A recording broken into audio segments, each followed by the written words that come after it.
Study with ಪರಶುರಾಮ್ಗೆ ಸ್ವಾಗತವನ್ನು ಕೋರ್ತೀನಿ. ಸ್ನೇಹಿತರೆ, ಇಂದು SSLC Kannada 2025ರಲ್ಲಿ ಈಗಾಗಲೇ ಮಂಡಳಿಯವರು 4 ಮಾದರಿ ಪ್ರಶ್ನೆ ಪತ್ರಿಕೆಗಳನ್ನು ಬಿಟ್ಟಿದ್ದಾರೆ. ಅವೆಲ್ಲ ಪ್ರಶ್ನೆ ಪತ್ರಿಕೆಗಳನ್ನ ನಾವು ಏನು ಮಾಡಿದ್ದೀನಿ, ಪಾಠವಾರು ನಿಮಗೆ ಪ್ರಶ್ನೆ ಮತ್ತು ಉತ್ತರಗಳನ್ನು ಕೊಡ್ತಾ ಹೋಗ್ತಾ ಇದ್ದೀನಿ. ಇವತ್ತು ಮೊದಲ ಭಾಗದ ಪಠ್ಯಪುಸ್ತಕದಲ್ಲಿರ್ತಕ್ಕಂಥ 4 ಗದ್ಯ ಪಾಠಗಳಲ್ಲಿರ್ತಕ್ಕಂಥ ಯಾವೆಲ್ಲ ಪ್ರಶ್ನೆಗಳನ್ನ 4 ಮಾಡೆಲ್ ಕ್ವಶನ್ ಪೇಪರಲ್ಲಿ ಕೇಳಿದ್ದಾರೆ ಅನ್ನೋದನ್ನು ನೋಡೋಣ. ಖಂಡಿತವಾಗಿ ಇಷ್ಟು ನೋಡಿದ್ರೆ ಕೂಡ ನಿಮಗೆ ಗೊತ್ತಾಗ್ತದೆ ಈ ಕ್ವಶನ್ ಮೋಸ್ಟ್ ಇಂಪಾರ್ಟೆಂಟ್ ಅದಾವ. ಇವು ಬಿಟ್ಟು ಬೇರೆ ಕ್ವಶನ್ಸ್ ಇದಾವಲ್ಲ, ಅವುಗಳು ನಿಮಗೆ ಎಕ್ಸಾಮ್ಗೆ ಬರತಕ್ಕಂಥ ಸಾಧ್ಯತೆ ಇದಾವೆ. ಸೊ ಇದೇ ತನ್ನಾಗಿರ್ತಕ್ಕಂಥ ವಿಡಿಯೋವನ್ನು ನಾನು ಹಿಂದಿಯಲ್ಲಿ ಹಾಕಿದ್ದೀನಿ, ನೆಕ್ಸ್ಟ್ ಸೈನ್ಸಲ್ಲಿನೂ ಕೂಡ ಹಾಕಿದ್ದೀನಿ. ಆ 2 ವಿಡಿಯೋಗಳನ್ನು ತಪ್ಪದೆ ನೋಡಿ.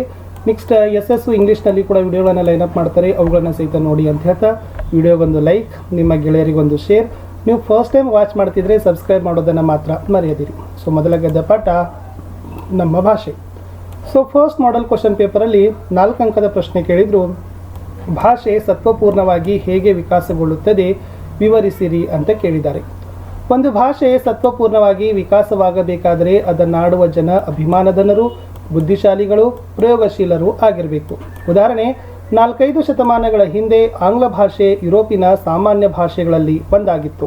ಇಂದು ಪ್ರಪಂಚದ ದೊಡ್ಡ ಭಾಷೆಗಳಲ್ಲಿ ಒಂದಾಗಿದೆ. ಇದಕ್ಕೆಲ್ಲ ಕಾರಣ ಆಂಗ್ಲ ಜನರ ಸಂಕಲ್ಪ, ಭಾಷಾ ಕೃಷಿ ಕಾರಣವೆಂದು ಹೇಳಬಹುದು. ಆಂಗ್ಲ ಜನರು ಸಾಹಸ ಜೀವಿಗಳು, ಬುದ್ಧಿಶಾಲಿಗಳು ಆಗಿದ್ದರು. ದೇಶ ವಿದೇಶಗಳ ಭಾಷೆ ಹಾಗೂ ಸಾಹಿತ್ಯ ಸಂಸ್ಕೃತಿಯನ್ನು ಮುಕ್ತ ಮನಸ್ಸಿನಿಂದ ಅಭ್ಯಸಿಸಿದರು. ಈ ಮೂಲಕ ತಮ್ಮ ಭಾಷೆ ಮತ್ತು ಸಾಹಿತ್ಯವನ್ನು ಹಿಗ್ಗಿಸಿದರು, ಅರಳಿಸಿದರು. ಎಲ್ಲಕ್ಕೂ ಮೇಲಾಗಿ ಅಲ್ಲಿನ ಮಹಾಮೇಧಾವಿಗಳು ತಮ್ಮ ಆಸೆ, ಆಕಾಂಕ್ಷೆ, ವಿಚಾರ ಮುಂತಾದವುಗಳನ್ನು ಆಂಗ್ಲ ಭಾಷೆಯ ಮುಖಾಂತರವಾಗಿಯೇ ಹೇಳಬೇಕೆಂಬ ಉಜ್ವಲ ಅಭಿಮಾನ ಉಳ್ಳವರಾಗಿದ್ದರು. ವಿಜ್ಞಾನಿಗಳು, ರಾಜಕಾರಣಿಗಳು, ಅರ್ಥಶಾಸ್ತ್ರಜ್ಞರು ಹೀಗೆ ಎಲ್ಲರೂ ತಮ್ಮ ಭಾಷೆಯನ್ನೇ ಬಳಸಿದುದರ ಪರಿಣಾಮವಾಗಿ ಅವರ ಭಾಷೆ ಸತ್ವಪೂರ್ಣವಾಗಿ ವಿಕಾಸಗೊಂಡಿತು. ಹಾಗೆಯೇ ನೆರೆಹೊರೆಯ ಭಾಷೆಗಳನ್ನು ದ್ವೇಷಿಸದೆ ನಮ್ಮ ಭಾಷೆಗಳನ್ನು ಗೌರವಿಸಿ, ಪ್ರೀತಿಸಿ, ಅಭಿವೃದ್ಧಿಗೊಳಿಸಬೇಕು. ನೆರೆಹೊರೆಯ ಭಾಷೆಗಳಲ್ಲಿ ಕೊಡುಗೆಯ ವ್ಯವಹಾರ ನಡೆಯಲೇಬೇಕು. ಅದು ಸಜೀವ ಭಾಷೆಯ ಲಕ್ಷಣ. ಆದರೆ ಸ್ವೀಕರಿಸುವಾಗ ತನ್ನತನವನ್ನು ಕಳೆದುಕೊಳ್ಳದಂತೆ ಕಾಪಾಡಿಕೊಳ್ಳಬೇಕು. ಸ್ವಾಭಾವಿಕವಾಗಿ ಗಡಿ ಜನರ ವ್ಯವಹಾರ ಸಂಪರ್ಕಗಳಿಂದ ನೆರೆ ಮಾತುಗಳಲ್ಲಿ ಕೊಡುಗೆ ನಡೆಯುತ್ತಲೇ ಇದೆ. ಅದರ ನೇರ ನುಡಿಗಳು ಪರಸ್ಪರ ಎರವುಗಳಿಂದ ಅಭಿವೃದ್ಧಿ ಹೊಂದಿ ಭಾಷೆ ಸತ್ವಪೂರ್ಣವಾಗಿ ವಿಕಾಸವಾಗಲು ಸಾಧ್ಯವಾಗ್ತದೆ. ಇನ್ನೊಂದು ಪ್ರಶ್ನೆ ಇತ್ತು, ಕನ್ನಡ ಭಾಷೆ ಸಮೃದ್ಧವಾಗಿ ರೂಪುಗೊಂಡ ಬಗೆಯನ್ನು ನಿಮ್ಮ ಮಾತುಗಳಲ್ಲಿ ವಿವರಿಸಿರಿ. 4 ಅಂಕ.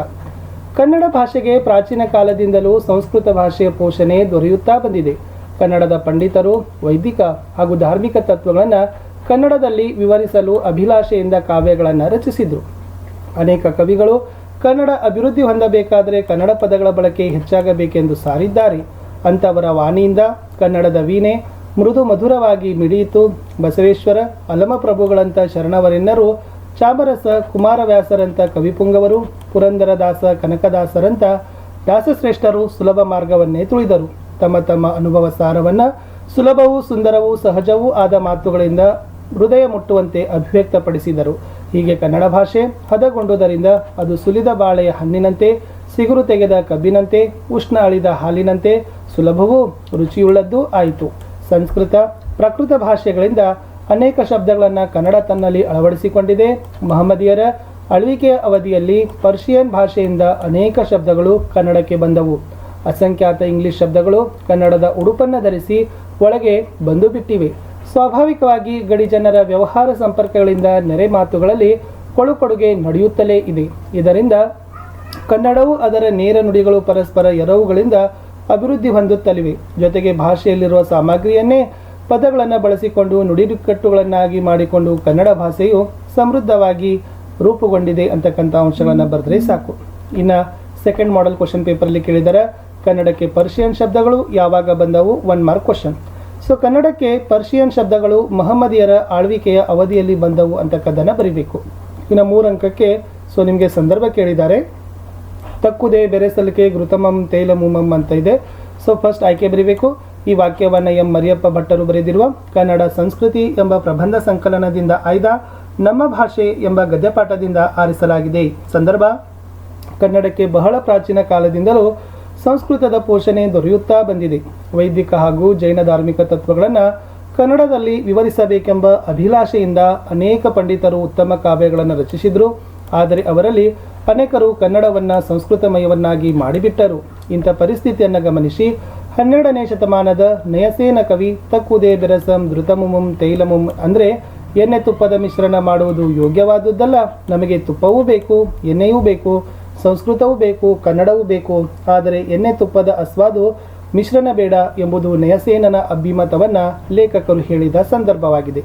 ಸ್ವಾರಸ್ಯ, ಕನ್ನಡ ಭಾಷಾ ಸಾಹಿತ್ಯದಲ್ಲಿ ಸಂಸ್ಕೃತ ಪದಗಳನ್ನು ಸೇರಿಸಿ ಕಾವ್ಯ ರಚಿಸಿದರೆ ಕಾವ್ಯ ರುಚಿಸುವುದಿಲ್ಲ, ಅದು ಅಸ್ವಾದ ಎಂದು ಕನ್ನಡ ಭಾಷಾ ಶುದ್ಧತೆಯ ಬಗ್ಗೆ ಹೇಳಿರೋದು ಸ್ವಾರಸ್ಯಪೂರ್ಣವಾಗಿ ಬಂದಿದೆ. ಥರ್ಡ್ ಮಾಡೆಲ್ ಕ್ವಶನ್ ಪೇಪರ್ಲಿ ಕೇಳಿದರೆ ಎಂ ಮರಿಯಪ್ಪ ಭಟ್ರವರ ಪರಿಚಯ 3 ಅಂಕಕ್ಕೆ. ಎಂ ಮರಿಯಪ್ಪ ಭಟ್ಟರು ದಕ್ಷಿಣ ಕನ್ನಡ ಜಿಲ್ಲೆಯ ಪುತ್ತೂರು ತಾಲೂಕಿನ ಕಬಕ ಗ್ರಾಮದಲ್ಲಿ ಕ್ರಿಸ್ತಶಕ 1906ರಲ್ಲಿ ಜನಿಸಿದ್ದಾರೆ. ಇವರ ಕೃತಿಗಳು ಜಾತಕ ತಿಲಕಂ, ಛಂದಸ್ಸಾರ, ಕನ್ನಡ ಸಂಸ್ಕೃತಿ, ಆಮೇಲೆ ತುಳು ಇಂಗ್ಲಿಷ್ ನಿಘಂಟು ಕೂಡ ಅವರದೇ ಆಗಿದೆ. ಅವರಿಗೆ ಸಿಕ್ಕ ಪುರಸ್ಕಾರಗಳಲ್ಲಿ ಕರ್ನಾಟಕ ಸರ್ಕಾರದ ಪುರಸ್ಕಾರ, ಸಾಹಿತ್ಯ ಅಕಾಡೆಮಿ ಪ್ರಶಸ್ತಿ ಕೂಡ ಏನಾಗದಪ್ಪ ಅಂದರೆ ಲಭಿಸಿದೆ ಅಂತ ಬರೆದ್ರೆ ಸಾಕು. ಫೋರ್ತ್ ಮಾಡೆಲ್ ಕ್ವಶನ್ ಪೇಪರ್ಗೆ ಹೋಗೋಣ. ಮಾದರಿ ಪ್ರಶ್ನೆ ಪತ್ರಿಕೆ 4. ಪ್ರಾಣಿಗಳು ತಮ್ಮ ಮಕ್ಕಳಿಗೆ ಹೇಗೆ ತರಬೇತಿ ಕೊಡುತ್ತವೆ ಅಂತಕ್ಕಂಥದ್ದನ್ನು 1 ಮಾರ್ಕ್ಸಿಗೆ ಏನು ಮಾಡಿದಾರಪ್ಪ ಅಂತಂದರೆ ಕೇಳಿದ್ದಾರೆ. ಸೊ ಏನು ಬರೀತೀರಿ? ಎಸ್, ಅದರಲ್ಲಿ ಬರೀತಕ್ಕಂಥದ್ದು ಏನದಪ್ಪ ಅಂತಂದರೆ, ಪ್ರಾಣಿಗಳು ತಮ್ಮ ಮಕ್ಕಳಿಗೆ ಚಲನವಲನಗಳ ವಿಷಯವಾಗಿ, ಆಹಾರ ವಿಚಾರವಾಗಿ ತರಬೇತನ್ನು ಕೊಡ್ತವೆ. 1-2 ಅಂಕದ ಪ್ರಶ್ನೆ, ಕನ್ನಡ ಭಾಷೆ ಹದಗೊಂಡದ್ದು ಹೇಗೆ? ಅನೇಕ ಕವಿಗಳು ಕನ್ನಡ ಅಭಿವೃದ್ಧಿ ಹೊಂದಬೇಕಾದರೆ ಕನ್ನಡ ಪದಗಳ ಬಳಕೆ ಹೆಚ್ಚಾಗಬೇಕೆಂದು ಸಾರಿದ್ದಾರೆ. ಅಂಥವರ ವಾಣಿಯಿಂದ ಕನ್ನಡದ ವೀಣೆ ಮೃದು ಮಧುರವಾಗಿ ಮಿಡಿಯಿತು. ಮುಂದೆ ಬಸವೇಶ್ವರ, ಅಲಮಪ್ರಭುಗಳಂತಹ ಶರವರೆಣ್ಯರು, ಚಾಮರಸ, ಕುಮಾರವ್ಯಾಸರಂಥ ಕವಿಪುಂಗವರು, ಪುರಂದರದಾಸ, ಕನಕದಾಸರಂಥ ದಾಸಶ್ರೇಷ್ಠರು ಸುಲಭ ಮಾರ್ಗವನ್ನೇ ತುಳಿದರು. ತಮ್ಮ ತಮ್ಮ ಅನುಭವ ಸಾರವನ್ನು ಸುಲಭವೂ ಸುಂದರವೂ ಸಹಜವೂ ಆದ ಮಾತುಗಳಿಂದ ಹೃದಯ ಮುಟ್ಟುವಂತೆ ಅಭಿವ್ಯಕ್ತಪಡಿಸಿದರು. ಹೀಗೆ ಕನ್ನಡ ಭಾಷೆ ಹದಗೊಂಡಿತು ಅಂತ ಬರೆದ್ರೆ ಸಾಕು. ವ್ಯಾಘ್ರಗೀತೆ ಪಾಠಕ್ಕೆ ಬರೋಣ. ಫಸ್ಟ್ ಮಾಡೆಲ್ ಕ್ವಶನ್ ಪೇಪರ್ಲಿ ಕೇಳಿದರೆ, ಹಸಿದು ಮಲಗಿದ್ದ ಹುಲಿ ಏನೆಂದು ಯೋಚಿಸಿತು. ಹಸಿದು ಮಲಗಿದ್ದ ಹುಲಿಯು ವಿಧಿ ಆಹಾರಕ್ಕೆ ಏನನ್ನೋ ಒದಗಿಸುವುದು ಎಂದು ಯೋಚಿಸಿತು. 2ನೇ ಪ್ರಶ್ನೆ 2 ಅಂಕಕ್ಕೆ ಕೇಳಿದರೆ, ಹುಲಿ ಹಿಂದಿನಿಂದ ಹಾರಿಕೊಳ್ಳದಿರಲು ಕಾರಣಗಳೇನು? ಭರತಖಂಡದ ಹುಲಿಗಳ ಧರ್ಮಶ್ರದ್ಧೆಯನ್ನು ಅನುಸರಿಸಿ ಬೇಟೆಯಾಡುತ್ತವೆ. ಯಾವ ನಾಡಿನಲ್ಲಿ ಶ್ರೀರಾಮನಂತ ದೊರೆಗಳು ಆಳಿದರೋ, ಮಹರ್ಷಿ ವೇದವ್ಯಾಸರಂತ ರಚಿತವಾದ ಭಗವದ್ಗೀತೆಯಂಥ ಗ್ರಂಥ ಉದ್ಭವಿಸಿತೋ, ಇಂಥ ಈ ಭರತ ಭೂಮಿಯಲ್ಲಿ ಜನಿಸಿದ ಹುಲಿಗಳು ಅಧರ್ಮದಿಂದ ನಡೆದುಕೊಳ್ಳೋದಿಲ್ಲ. ಯಾರನ್ನೇ ಆಗಲಿ ಭರತಖಂಡದ ಹುಲಿಗಳು ಹಿಂದಿನಿಂದ ಹಾರಿಕೊಳ್ಳೋದಿಲ್ಲ. ಶತ್ರುವನ್ನಾದರೂ ಸರಿಯೇ, ಆತ ಬೆನ್ನು ತಿರುಗಿಸಿರುವಾಗ ಕೊಲ್ಲೋದು ಧರ್ಮವಲ್ಲ. 2ನೇ ಮಾದರಿ ಪ್ರಶ್ನೆ ಪತ್ರಿಕೆಯ ಸೆಟ್. 1 ಅಂಕಕ್ಕೆ ಪ್ರಶ್ನೆ, ಹುಲಿಗೆ ಪರಮಾನಂದವಾಗಲು ಕಾರಣವೇನು? ಶಾನುಭೋಗರ ದುಂಡಾದ ಶರೀರವನ್ನು ನೋಡಿ ಹುಲಿಗೆ ಪರಮಾನಂದವಾಯಿತು ಅಂತ ಬರೆದ್ರೆ ಸಾಕು. ಇನ್ನು 2 ಮಾರ್ಕ್ಸಿಗೆ ಕ್ವಶನ್ ಕೇಳಿದರು, ಮದಲಿಂಗನ ಕಣಿವೆಯಲ್ಲಿ ಬರುವಾಗ ಶಾನುಭೋಗರ ಮನಸ್ಸಿನಲ್ಲಿ ಬಂದ ಯೋಚನೆಗಳಾದವು. ಶಾನುಭೋಗರು ತಮ್ಮ ಹಳ್ಳಿಯನ್ನು ತಲುಪಬೇಕಾದರೆ ಮದಲಿಂಗನ ಕಣಿವೆಯನ್ನು ದಾಟಿ ಹೋಗಬೇಕಾಗಿತ್ತು. ಅದು ಕಾಡು ದಾರಿ, ಆದರೂ ಬೆಳದಿಂಗಳ ದಿನ. ಆ ಮದಲಿಂಗನ ಕಣಿವೆಯಲ್ಲಿ ಬರುವಾಗ ಸ್ವಲ್ಪ ದೊಡ್ಡ ಹೆಜ್ಜೆ ಹಾಕಿದರೆ ಊಟದ ಹೊತ್ತಿಗೆ ಊರು ಸೇರಿಕೊಳ್ಳಬಹುದು ಎಂದು ಯೋಚಿಸಿದರು. 3ನೇ ಮಾದರಿ ಪ್ರಶ್ನೆ ಪತ್ರಿಕೆ 1 ಅಂಕದ ಪ್ರಶ್ನೆ, ಶಾನುಭೋಗರು ಇರಸಾಲಿಗಾಗಿ ಯಾವ ಹಳ್ಳಿಗೆ ಹೋಗಿದ್ದರು? ಸೊ ಶಾನುಭೋಗರು ಇರಸಾಲಿಗಾಗಿ ಚಿಕ್ಕನಾಯಕನ ಹಳ್ಳಿಗೆ ಹೋಗಿದ್ದರು. ಪ್ರಶ್ನೆ 2, ಶಾನುಭೋಗರು ಮೂರ್ಛೆಯಲ್ಲಿದ್ದಾಗ ನಡೆದ ಘಟನೆಯನ್ನು ವಿವರಿಸಿರಿ. ಉತ್ತರ, ಶಾನುಭೋಗರು ಮೂರ್ಛೆಯಲ್ಲಿದ್ದಾಗ ನಡೆದದ್ದು ಇಷ್ಟೇ. ಚಿಕ್ಕನಾಯಕನ ಹಳ್ಳಿಗೆ ತೆಂಗಿನಕಾಯಿ ತುಂಬಿಕೊಂಡ ಹೋಗಿದ್ದ ಕೆಲವು ರೈತರ ತಿಂಗಳು ಚಂದ್ರನ ಬೆಳಕಿನಲ್ಲಿ ಗಾಡಿ ಹೊಡೆದುಕೊಂಡು ತಮ್ಮ ಹಳ್ಳಿಗೆ ಹಿಂತಿರುಗಿ ಬರುತ್ತಿದ್ದರು. ಶಾನುಭೋಗರು ಬಿದ್ದ ಸ್ಥಳಕ್ಕೆ ಕಾಲು ಹರಿದಾರಿದೆ ಎನ್ನುವಾಗ ಹುಲಿಯ ಗರ್ಜನೆ ಕೇಳಿಸಿತು. ಎತ್ತುಗಳ ಕಣಿ ಹಾಕಿಕೊಂಡು ನಿಂತವು. ಅತ್ತ ಎತ್ತುಗಳ ಗಂಟೆ ಶಬ್ದ ಮತ್ತೆ ರೈತರ ಮಾತು ಕೇಳಿ ನಿರಾಶೆಯಿಂದಲೂ ಕೋಪದಿಂದಲೂ ಗರ್ಜಿಸಿ ಪಲಾಯನ ಮಾಡಿತು. ಗಾಡಿಯವರು ಸ್ವಲ್ಪ ಹೊತ್ತು ಗಾಡಿಯ ಬಳಿಯಲ್ಲೇ ನಿಂತು ನೋಡಿದರು. ಮತ್ತೆ ಗರ್ಜನೆ ಕೇಳಲಿಲ್ಲ.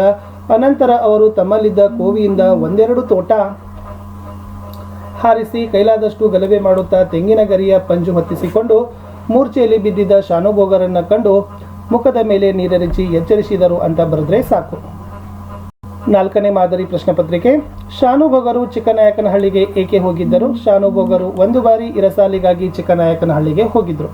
ಇನ್ನು ಲೇಖಕರ ಪರಿಚಯ ಕೇಳಿದರೆ A.N. ಮೂರ್ತಿರಾವ್, ವರ್ಷ 1900, ಸ್ಥಳ ಮಂಡ್ಯ ಜಿಲ್ಲೆಯ ಅಕ್ಕಿಹೆಬ್ಬಾಳು, ಪೂರ್ಣ ಹೆಸರು ಅಕ್ಕಿಹೆಬ್ಬಾಳು ನರಸಿಂಹ ಮೂರ್ತಿರಾವ, ಕೃತಿಗಳು ಅಲೈವಮನ, ಅಪರ ವಯಸ್ಕಿನ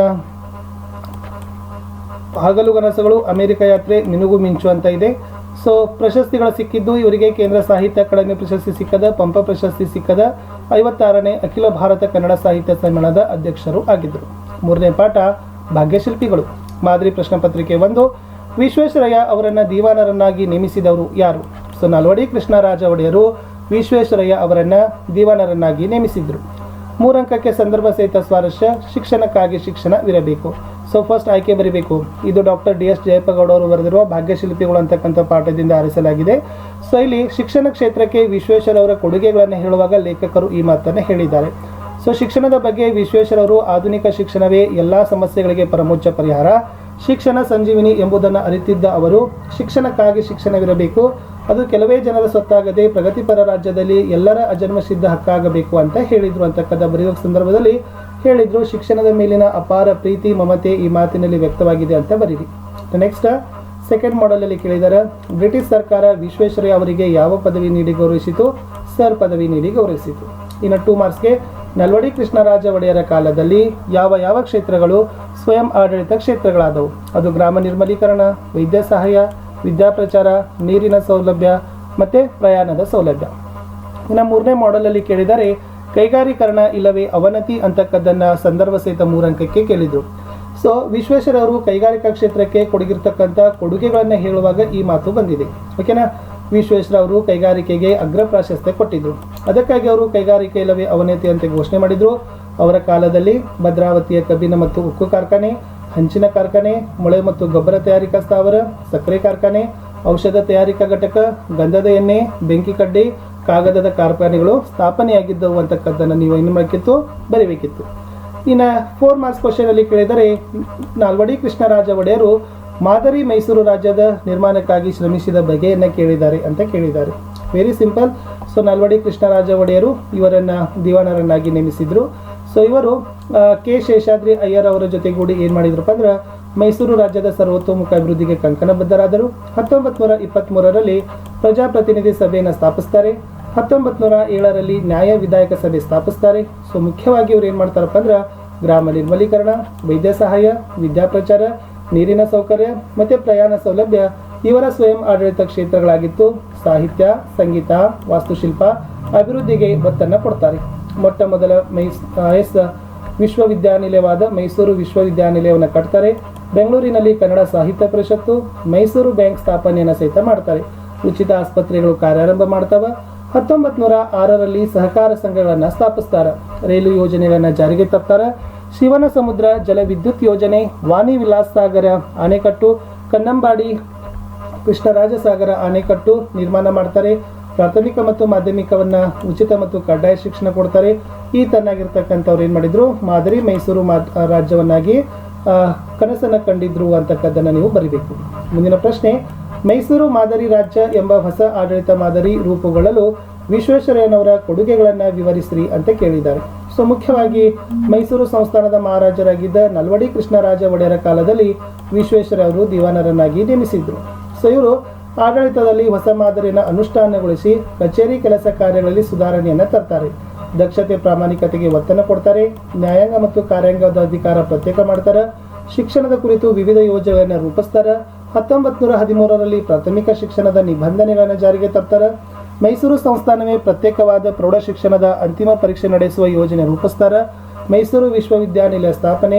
ಬೆಂಗಳೂರಿನಲ್ಲಿ ಮೆಕ್ಯಾನಿಕಲ್ ಇಂಜಿನಿಯರಿಂಗ್ ಕಾಲೇಜು, ಮೈಸೂರಿನಲ್ಲಿ ಜಯಚಾಮರಾಜೇಂದ್ರ ತಾಂತ್ರಿಕ ಕಾಲೇಜುಗಳ ಸ್ಥಾಪನೆಗಳನ್ನು ಸಹಿತ ಯಾರು ಮಾಡ್ತಾರಪ್ಪ ಅಂದ್ರೆ ವಿಶ್ವೇಶ್ವರಯ್ಯನವರೇ ಮಾಡ್ತಾರೆ. ಸೊ ಮುಖ್ಯವಾಗಿ ಕನ್ನಡ ಸಾಹಿತ್ಯ ಪರಿಷತ್ತನ್ನು ಕಟ್ತಾರೆ. ಕೈಗಾರಿಕೆಗೆ ಪ್ರಶಸ್ತಿ ಕೊಡ್ತಾರೆ. ಅದಕ್ಕಾಗಿ ಅವ್ರು ಏನು ಮಾಡ್ತಾರಪ್ಪ ಅಂದ್ರೆ ಕೈಗಾರೀಕರಣ ಇಲ್ಲವೇ ಅವನತಿ ಅಂತ ಘೋಷಣೆಯನ್ನು ಕೂಗ್ತಾರೆ. ಸೊ ಭದ್ರಾವತಿಯಲ್ಲಿ ಕಬ್ಬಿಣ ಮತ್ತು ಉಕ್ಕು ಕಾರ್ಖಾನೆ, ಹಂಚಿನ ಕಾರ್ಖಾನೆ, ಮೊಳೆ ಮತ್ತು ಗೊಬ್ಬರ ತಯಾರಿಕಾ ಸ್ಥಾವರ, ಸಕ್ಕರೆ ಕಾರ್ಖಾನೆ, ಔಷಧ ತಯಾರಿಕಾ ಘಟಕ, ಗಂಧದ ಎಣ್ಣೆ, ಬೆಂಕಿ ಕಡ್ಡಿ, ಕಾಗದ ಕಾರ್ಖಾನೆಗಳನ್ನು ಸ್ಥಾಪಿಸ್ತಾರೆ ಅಂತಕ್ಕಂಥವುಗಳನ್ನು ಬರೆದ್ರೆ ಸಾಕು. ನೆಕ್ಸ್ಟ್ ಹೋಗೋಣ, ಎದೆಗೆ ಬಿದ್ದ ಅಕ್ಷರ. ಇಲ್ಲಿ ಲೇಖಕರ ಪರಿಚಯನ 1ನೇ ಮಾಡೆಲ್ ಸೆಟ್ಟಲ್ಲಿ ಕೇಳಿದ್ದಾರೆ 3 ಮಾರ್ಕ್ಸ್ಗೆ. So very simple. ಕಾಲ 1948, ಸ್ಥಳ ಮೈಸೂರು ಜಿಲ್ಲೆ ನಂಜನಗೂಡ ತಾಲೂಕಿನ ದೇವನೂರು. ಕೃತಿಗಳು ಎದೆಗೆ ಬಿದ್ದ ಅಕ್ಷರ, ಕುಸುಮ ಬಾಲೆ ಬರಿಬೇಕು, ದ್ಯಾವನೂರು, ಒಡಲಾಳ, ಗಾಂಧಿ ಮತ್ತು ಮಾವು ಬರಬೇಕು. ಸೊ ಪುರಸ್ಕಾರಗಳಲ್ಲಿ ಭಾರತೀಯ ಭಾಷಾ ಪ್ರಶಸ್ತಿ ಮತ್ತು ಕನ್ನಡ ರಾಜ್ಯೋತ್ಸವ ಪ್ರಶಸ್ತಿ ಸಿಕ್ಕಿದ್ದಾವೆ ಅಂತ ಬರೆದ್ರೆ ಸಾಕು. ಸೊ ನಿಮ್ಗೆ ಏನು ಮಾಡ್ತಾರಪ್ಪ ಅಂದರೆ ಕಂಪಲ್ಸರಿ ಆಗಿರ್ತಕ್ಕಂಥ ಅಂಕಗಳನ್ನು ಕೊಡ್ತಾರೆ. ಇನ್ನೊಂದು ಪ್ರಶ್ನೆ ಕೇಳಿದ್ರು, ವಚನಕಾರರ ದೃಷ್ಟಿಯಲ್ಲಿ ಅರಿವು ಅಂದರೆ ಏನು? 2 ಮಾರ್ಕ್ಸ್ಗೆ ಕ್ವಶನ್.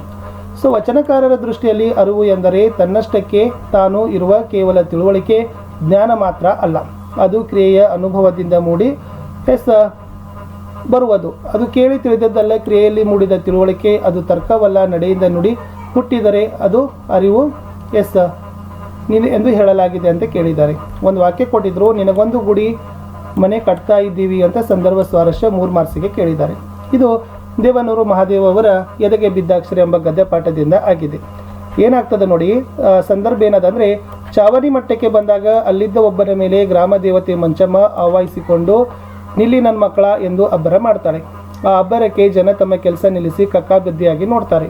ಆಗ ಗ್ರಾಮ ದೇವತೆ ಮನೆ ಮಂಚಮ್ಮ ಏನು ಮಾಡ್ತಾ ಇದ್ದೀರಿ ಅಂತ ಕೇಳಿದಾಗ ಅಲ್ಲಿನ ಜನ ಹೇಳ್ತಾರೆ, ಎಸ್ ಏನೋ ನಿನಗೊಂದು ಗುಡಿ ಮನೆ ಕಟ್ತಾ ಇದ್ದೀವಿ ತಾಯಿ. ಆವಾಗ ಪುನಃ ದೇವತೆ, ಓಹೋ ನನಗೆ ಗುಡಿ ಮನೆ ಕಟ್ತಾ ಇದ್ದೀರಾ, ಹಾಗಾದರೆ ನಿಮಗೆಲ್ಲ ಮನೆ ಉಂಟಾ ನನ್ನ ಮಕ್ಕಳು ಅಂತ ಕೇಳಿದಾಗ ಆಗ ಒಬ್ಬ ನನಗಿಲ್ಲ ತಾಯಿ ಅಂತ ಹೇಳ್ತಾಳೆ. ಆವಾಗ ಗ್ರಾಮ ದೇವತೆ ಮಂಚಮ್ಮ ಎಲ್ಲರಿಗೂ ಮನೆ ಆಗುವವರೆಗೆ ನನಗೂ ಮನೆ ಬೇಡ ಅಂತ ಏನು ಮಾಡ್ತಾಳಪ್ಪ ಅಂದರೆ ಹೇಳ್ತಾರೆ ಅಂತಕ್ಕಂಥ ಅಂಶವನ್ನು ನೀವು ಬರೆದ್ರೆ ಸಾಕು. ಸ್ವಾರಸ್ಯವನ್ನು ಕೂಡ ಏನು ಮಾಡಬೇಕು, ಸಮಾನತೆ ಬಗ್ಗೆ ಇಲ್ಲಿ ಏನಾಗದ ಬಂದಿದೆ ಅಂತಕ್ಕಂಥದ್ದು ಅಂಶವನ್ನು ಬರೀರಿ. ಥರ್ಡ್ ಮಾಡೆಲ್ ಕ್ವಶನ್ ಪೇಪರಲ್ಲಿ ಕೇಳಿದರೆ ಮನೆ ಮಂಚಮ್ಮನ ಕತೆ ಹೇಳಿದ ಕವಿ ಯಾರು? ಸಿದ್ಧಲಿಂಗಯ್ಯ. ಇನ್ನು ಅಶೋಕ್ ಪೈ ಹೇಳಿದ ಸಂಶೋಧನಾ ಸತ್ಯವನ್ನು ಬರಲಿಕ್ಕೆ 2 ಮಾರ್ಕ್ಸ್ ಕ್ವಶನ್ ಇತ್ತು. ಸೊ ಅಶೋಕ್ ಪೈ ಹೇಳಿದ ಸಂಶೋಧನಾ ಸತ್ಯ ಅಂದ್ರೆ, ಕೆಲವು ಜನ ಒಂದು ಕೊಠಡಿಯಲ್ಲಿ ಕುಳಿತು ಟೆಲಿವಿಷನ್ ನೋಡುತ್ತಿದ್ದಾರೆ, ಇನ್ನೊಂದಿಷ್ಟು ಜನ ಅದರ ಅರಿವಿಲ್ಲದೆ ಪಕ್ಕದ ಕೊಠಡಿಯಲ್ಲಿ ಏನೋ ಮಾತುಕತೆ ಆಡುತ್ತಾ ತಮ್ಮಷ್ಟಕ್ಕೆ ತಾವೇ ಏನಾಗಿರ್ತಾರಪ್ಪ ಅಂದ್ರೆ ಇರ್ತಾರೆ. ಆಗ ಟೆಲಿವಿಷನ್ನಲ್ಲಿ ಯಾವುದಾದರೂ ಕೊಲೆ ದೃಶ್ಯ ಬಂದಾಗ ಟೆಲಿವಿಷನ್ ನೋಡುತ್ತಿದ್ದವರು ದುಃಖದ ಭಾವನೆಗೆ ಒಳಗಾಗ್ತಾರೆ. ಇದು ಪಕ್ಕದ ಕೊಠಡಿಯಲ್ಲಿ ಇರುವವರ ಮನಸ್ಸಿಗೂ ಮುಟ್ಟಿ ಅವರ ಮನಸ್ಸು ಸ್ವಲ್ಪ ಮಟ್ಟಿಗೆ ದುಗುಡಗೊಳ್ಳುತ್ತದೆ. ಅದೇ ಟೆಲಿವಿಷನ್ನಲ್ಲಿ ಯಾವುದಾದರೂ ನೃತ್ಯ ದೃಶ್ಯ ಬಂದಾಗ ಅದನ್ನು ನೋಡುತ್ತಿದ್ದವರಲ್ಲಿ ಖುಷಿ ಭಾವನೆ ಉಂಟಾಗ್ತದೆ. ಇದು ಕೂಡ ಪಕ್ಕದ ಕೊಠಡಿಯಲ್ಲಿದ್ದವರ ಮನಸ್ಸಿನ ಮೇಲೂ ಪರಿಣಾಮ ಬೀರಿ ಸಂತೋಷದ ಭಾವನೆ ಉಂಟಾಗ್ತದೆ. ಈ ಸಂಶೋಧನಾ ಸತ್ಯದ ತಿರುಳು ಏನೆಂದರೆ, ಯಾವ ಜೀವಿ ತನ್ನಷ್ಟಕ್ಕೆ ತಾನಿಲ್ಲ. ಒಂದು ಜೀವಿಗೆ ಆಗುವ ದುಃಖ ದುಮ್ಮನ ಪರಿಸರದಲ್ಲಿ ಉಸಿರಾಡುತ್ತಾ ಇರುವ ಎಲ್ಲ ಜೀವಿಗಳಲ್ಲೂ ಕಂಪನ ಉಂಟು ಮಾಡ್ತದೆ. ಈ ಅನುಕಂಪನ ಇಡೀ ಜೀವ ಸಂಕುಲವೆಲ್ಲ ಒಂದೇ ಅಂತ ಹೇಳ್ತದೆ. ಇನ್ನು 4th ಮಾಡೆಲ್ ಕ್ವಶನ್ ಪೇಪರ್ಲಿ ಕೇಳಿದರೆ, ಅವರವರಿಗೆ ಅವರವರ ಪ್ರಜ್ಞೆಯೇ ದೇವರಾಗಿತ್ತು. 3 ಮಾರ್ಕ್ಸ್. ಫಸ್ಟ್ ಆಯ್ಕೆ ಬರೀತೀರಿ. ಈ ವಾಕ್ಯವನ್ನು ದೇವನೂರು ಮಹಾದೇವ ಅವರು ಬರೆದ ಎದೆಗೆ ಬಿದ್ದ ಅಕ್ಷರ ಎಂಬ ಗದ್ಯಪಾಠದಿಂದ ಆರಿಸಲಾಗಿದೆ. ಸೊ ವಚನಕಾರರು ತಮ್ಮ ಸುತ್ತಮುತ್ತ ಇರುವ ದೇವರುಗಳನ್ನು ದೇವರು ಅನ್ಕೊಳ್ಳಿಲ್ಲ. ಸೊ ಪ್ರತಿಯೊಬ್ಬ ವಚನಕಾರರಿಗೂ ಅವರದೇ ಆದ ಇಷ್ಟ ದೇವ ಇತ್ತು, ಅದೇ ಪ್ರಜ್ಞೆ. ಅಂದರೆ ವಚನಕಾರರಿಗೆ ಅವರವರ ಪ್ರಜ್ಞೆಯೇ ದೇವರಾಗಿತ್ತು. ಅವರು ತಮ್ಮ ಕಷ್ಟ, ಸುಖ, ದುಃಖ, ದುಮ್ಮಾನ, ಏಳು ಬೀಳುಗಳನ್ನು, ಅವರ ಉತ್ಕಟ ಇಕ್ಕಟ್ಟುಗಳನ್ನು ಆ ಪ್ರಜ್ಞೆ ಮುಂದೆ ಹೇಳಿಕೊಳ್ಳುತ್ತಾ ಒದ್ದಾಡುತ್ತಿದ್ದರು ಅಂತಕ್ಕಂಥ ಹೇಳೋ ಸಂದರ್ಭದಲ್ಲಿ ಪ್ರಜ್ಞೆ ಬಗ್ಗೆ ಹೇಳುವಾಗ ಈ ಮಾತು ಬಂದಿದೆ. ಸ್ವಾರಸ್ಯ, ವಚನಕಾರರಿಗೆ ಇಷ್ಟ ದೈವದ ರೀತಿಯಲ್ಲಿ ಇದ್ದ ಪ್ರಜ್ಞೆಯಂತೆ ಪ್ರತಿಯೊಬ್ಬರಲ್ಲಿ ಪ್ರಜ್ಞೆ ಜಾಗೃತವಾಗಬೇಕು ಎಂಬುದು